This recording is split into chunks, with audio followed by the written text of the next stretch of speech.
사랑하는 내 딸아, 가슴으로 낳는다는 것은 가슴이 찢어질 듯이 아픈 고통 가운데서 낳는 거라고 말씀해 주시는 거예요. 그러면서 네가 첫째, 둘째, 세조이를 가슴이 아니 배가 찢어질 듯이 아픈 고통 가운데서 네가 낳았지 않니? 가슴으로 낳는다는 것도 가슴이 찢어지게 아픈 순간을 통해서 가슴으로 낳는 거라고. 너는 지금 가슴이 찢어지는 것 같은 그 해산의 고통을 겪고 있는 그 순간이라고 저에게 말씀해 주시는 거예요. 내 아이도 출산을 하셨고 그 위로도 아이들이 있었는데 네. 입양은 어떻게 결심하게 되셨을까요? 저는 원래 입양에 대해서 아는 게 없었어요. 근데 아이를 낳고 엄마가 되다 보니까 이제 첫째, 둘째 아이를 키울 때 이제 그 씻기면서 제가 제일 많이 했던 말이 예. 아, 엄마 없는 아이들은 누가 씻겨줄까 이런 생각이 들더라고요. 네네. 그런데 하나님께서 이제 제가 홈스쿨 하다 보니까 모임에 갔는데 예.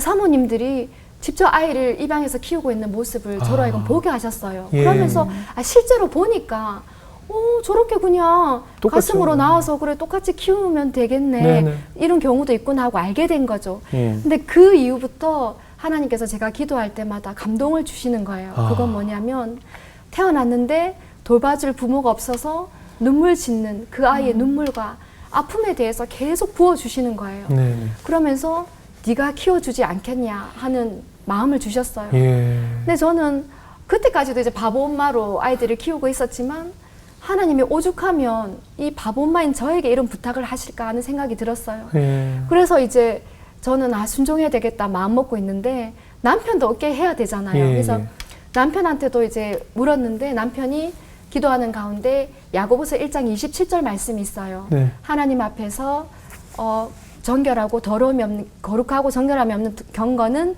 곧 고아와 가부를 그 환난 중에 돌보고 이 말씀을 자기가 응답으로 받았다고 이렇게 하자고 해서 이제 셋째 입양 절차를 진행하게 되었고 그래서 선생님이 미숙아도 괜찮냐고 하시는 거예요. 예. 이제 8개월 만에 태어난 아이였는데 예.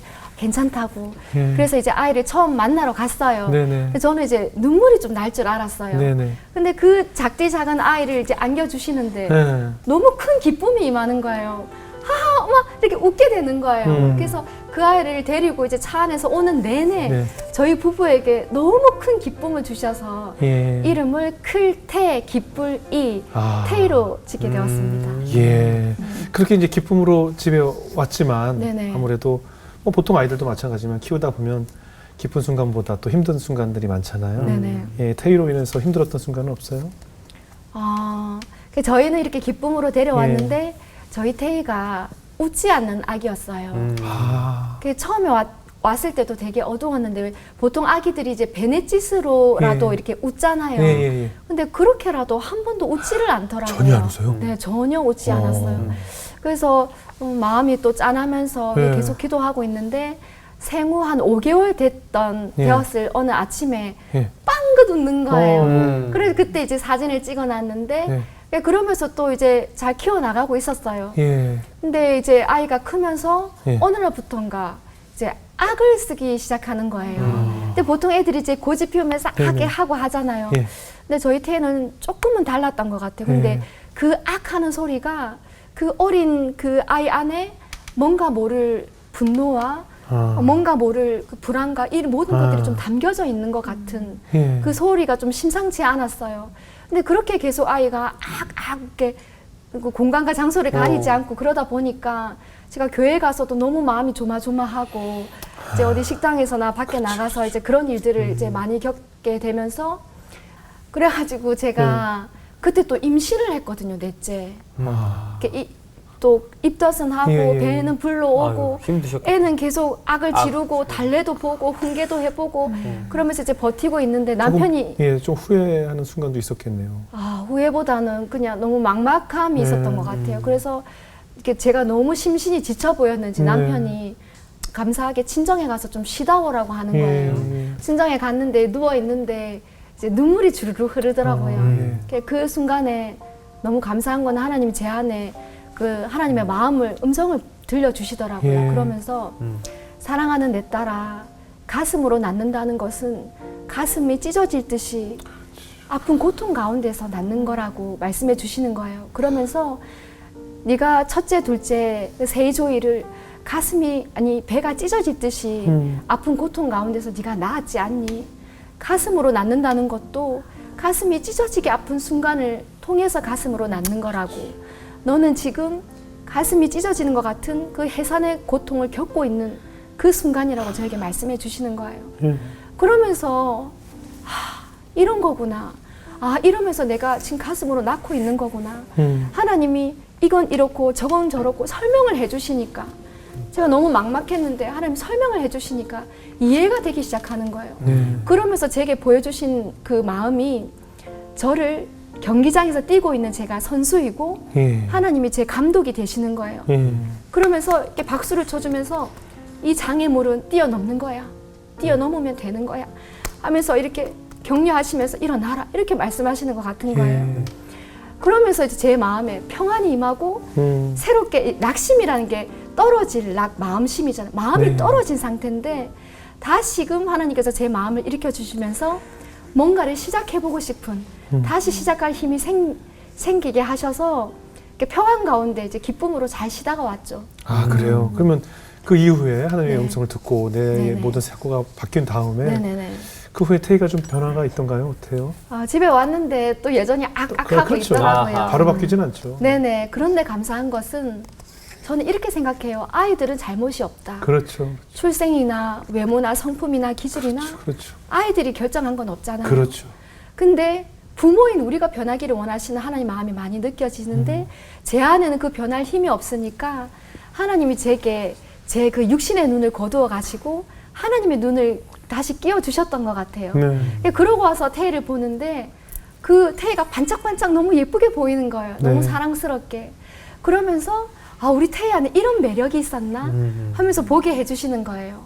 그러면서 자연스럽게 제 표정이 너무 사랑스럽다 이제 이런 표정으로 바뀌게 되고 그러면서 태희야 사랑해 이렇게 말로 고백할 수도 있고 그러면서 안아주게 되고 하면서 태희가 여전히 악악했지만 그것보다는 사랑스럽다 안아주고 이런 것들을 집중하면서 또 그냥 행복하게 잘 살고 있었어요.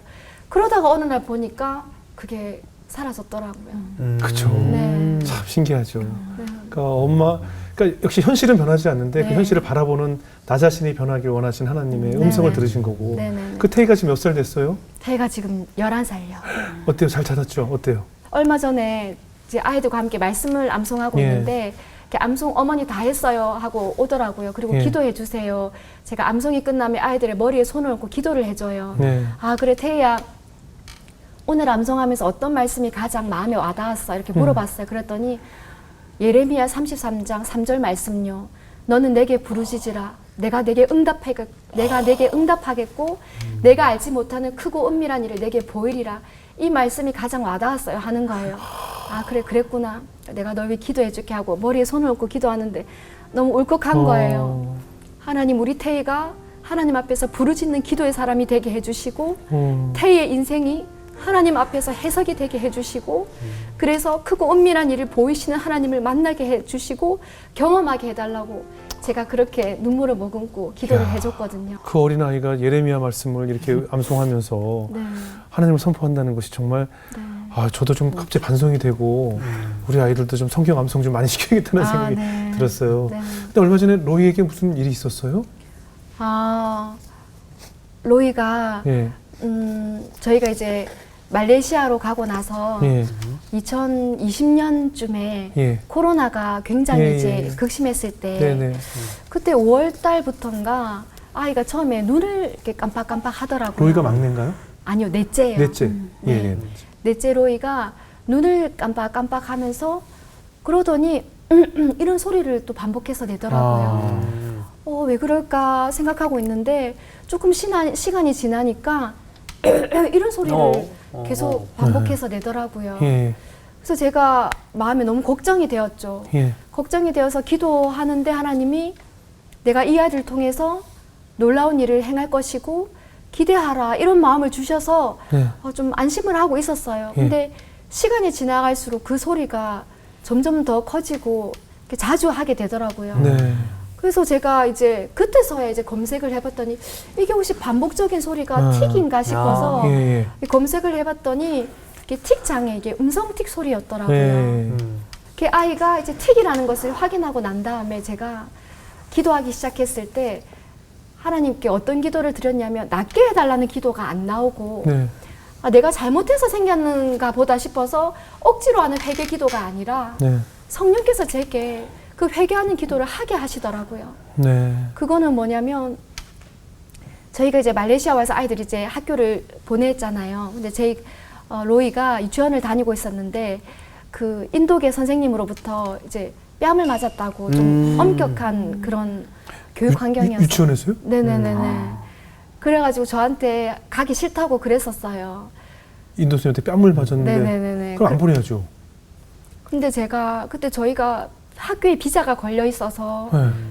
어쩔 수 없다고 이렇게 아이를 가기 싫다는 아이를 스쿨버스에 억지로 태워 보냈어요. 근데 그랬던 장면이 생각나면서 너무 오열하면서 울었던 거죠. 그리고 이제 넷째 로이가 19개월 때 예. 10개월 된 다섯째를 저희가 입양 가슴으로 품게 되었거든요. 네네네. 근데 얘 입장에서는 그렇죠. 19개월이나 10개월이나 고만고만한 그렇죠, 똑같은 그렇죠. 애들이잖아요. 예.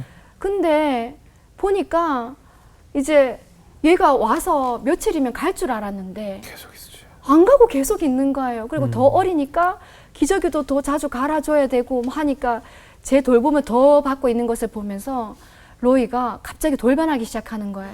아, 사랑을 뺏겼다고 생각했구나. 그리고 저희가 임신한 지 3개월 만에 또 말레이시아로 왔잖아요. 그러네요. 말이 안 통하는 환경에 예, 있었잖아요.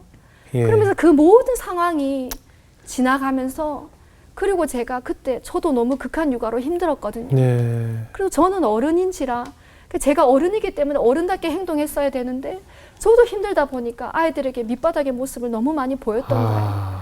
그런 모습이 떠오르면서 정말 오해라는 울음으로 회개를 많이 했어요. 예. 하나님, 제가 너무 잘못했어요. 제가 로이를 너무 아프게 했어요. 막 이런 기도들이 너무 많이 나오는 거예요. 근데 그렇게 한 일주일 정도 예. 회개 기도를 하고 하다 보니까 이제 어느 날 이제 로이가 소리를 내면서 뭔가 그림을 그리고 만들고 있더라고요. 네. 근데 그런 로이를 보는데 로이 존재 자체에 대한 그 소중함이 막 제 안에 생겨나는 거예요. 네. 이렇게 안아주고 싶고. 음. 그래서 소리를 내고 있는 로이한테 가서 이렇게 안았어요. 네. 로이야, 너무 사랑해. 그리고 로이가 어머니의 아들로 이렇게 살아있어 주는 것만 해도 나는 너무 감사해. 로이는 어머니한테 너무 소중해하고 꽉 안아줬어요. 그러면서 이제 로이 이야기에 귀를 기울여야겠다는 마음을 주시더라고요. 예. 로이야, 뭐 힘들었던 거 말할 거 없어. 그랬더니 너무 마음이 짠했던 게 너무 많은 말을 쏟아내는 거예요. 유치원에서 힘들었던 거, 아팠던 거, 그리고 엄마인 저에게 자기가 상처받았던 거, 힘들었던 거, 그런 것들을 계속 얘기하는 거예요. 저는 그럴 때마다 선생님을 대신해서 너무 미안해, 너무 마음이 아팠겠다, 너무 무서웠겠다, 공감해주면서 미안하다고 사과하고 저에 대한 아픈 이야기를 했을 때도 어머니가 너무 미안해, 엄마가 잘못했어, 너무 미안해 하면서 사과를 하고 그때부터 이야기를 계속 들어주다 보니까 어느 날은 또 얘기해 줄까요? 하면서 이러는데 너무 마음이 짠한 거예요. 그래서 로이야, 미안해, 진작 들어줬어야 되는데 이제서야 얘기해보라고 말해서 너무 미안하다고 이런 마음에 그런 슬픈 눈물이 나더라고요. 예. 이게 굉장히 좀 길어지면 근데 뚜렛 증후군으로 네네. 되잖아요. 네네. 많이 힘드셨겠어요. 어떻게 좀 좋아지던가요? 시간이 지나면서? 제가 그 시간을 지나오면서 제일 마음이 힘들었던 게 이게 1년 정도 안에 없어지는 일과성 틱 예, 장애도 있다고 하더라고요. 네네. 대부분 보통 그냥 사라진다고 하더라고요. 근데 이제 1년 이상 이제 만성으로 가면서 이제 뚜렛 증후군 증상까지 나타나는 그렇게 될 확률도 있다고 해서 그렇죠. 우리 아이의 경우가 이 경우일지 저 경우일지 그거를 몰라서 너무 마음이 졸여지는 일들이 많더라고요. 네. 그래서 그때 제가 기도할 때 엘리야가 생각나더라고요. 네. 비가 오기를 간절히 기도했을 때 하나님이 사람의 손만한 구름을 사인으로 보여주시잖아요. 그래서 하나님, 저에게도 혹시 이 로이의 틱이 1년 안에 그냥 사라질 틱이라면 손만한 그런 사인을 제게 보여달라고. 그래야 제가 이 가운데서 버티고 견딜 수 있을 것 같아서 그렇게 제가 기도를 했어요. 근데 로이가 틱할 당시에 저희 일가의 시작은 이제 로이의 틱 소리가 들리나, 언제부터 들리나, 예. 얼마 간격으로 들리나, 이제 그런 거를 체크하면서 하루를 시작했었는데, 어느 날은 아이가 일어났는데, 예. 틱 소리가 안 나더라고요. 10시가 넘어가고, 12시 점심이 되어 가고 하는데 안 하는 거예요. 예. 근데 그걸 한 이틀 정도를 안 하는 거예요. 오. 와, 이렇게 또 바로? 이러면서 다 나았구나, 이렇게 생각을 했어요. 예. 근데 3일째 되던 날 아침에 일어났는데 다시 하기 시작하더라고요. 네. 근데 저는 눈물을 머금고 감사했어요. 왜냐하면 하나님께서 내 딸아 안심해라. 이 일을 통해서 내가 행할 일이 있다. 이렇게 말씀하시는 것 같았거든요. 예. 그래서 이제 또 그 이후의 시간들도 버티고 견딜 수 있었던 것 같아요. 예. 근데 마지막으로 하나님께서 우리 네. 선교사님 가정에 6 네. 자녀를 허락하신 이유가 뭐라고 생각하세요? 6이라는 숫자는 저에게 할 만한 육아가 아니에요. 지금도. 예. 막내가 7명임에도 불구하고 아이들이 클수록 또 거기에 맞는 사건, 거기에 또 따르는 사건, 사고가 있고 네. 올 일이 생기더라고요. 그래서 저에게는 늘 버거운, 하나님 도와주시면 안 되는 그런 육아 상황 가운데서 제가 할 수 있는 거는 하나님 앞에 눈물로 기도하는 것밖에 없더라고요. 그렇게 눈물로 기도하고 아이들을 붙잡고 기도하지 않으면 살 수 없으니까 아이들을 어떻게든 다 챙겨가지고 교회로 가서 기도하고 예배에 감격이 없으면 살 수가 없으니까 몸부림을 치면서 그렇게 하나님 앞에 예배 드리고 하는 모습을 통해서 하나님께서 제 삶을 통해서 전하고자 하는 메시지가 계신데 그건 바로 아이를 키우는 시기는 영적 침체기가 아니라 우리 인생의 최고의 영적 부흥기라는 것을 저를 통해서 말씀하고 싶으시다는 생각이 들었어요. 제가 보니까 처음에는 저희가 이렇게 기도하잖아요. 네, 기도할 때. 근데 아이가 한두 명 생기니까 이걸로 너무 부족한 거예요. 너무 급박하니까, 간절하니까. 어느 날부터 제가 손을 들고 기도하더라고요. 근데 아이가 3, 4, 5, 6 되기 시작하면서 한 손이 또 너무 부족해서 2손을 들고 기도하는 거예요. 2손을 들고 기도하고 이제 막내를 업고 새벽 기도 갔을 때 이제 뭐 달랠 방법이 없으니까 업고 기도하면서 이제 업고 기도하다 보면 너무 힘들잖아요. 네. 그럼 이제 본당 뒤편에 벽을 짚고 몸을 의지하는 거예요.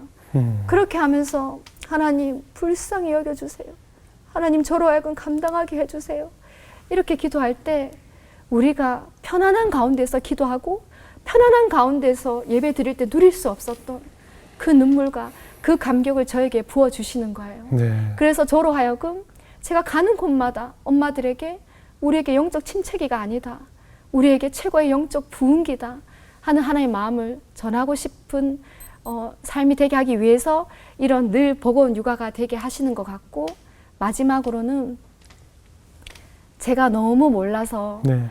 너무 바보 같은 모습들을 제가 기적과 같은 하나님의 은혜로 바보 엄마, 울보 엄마 책을 썼어요. 네.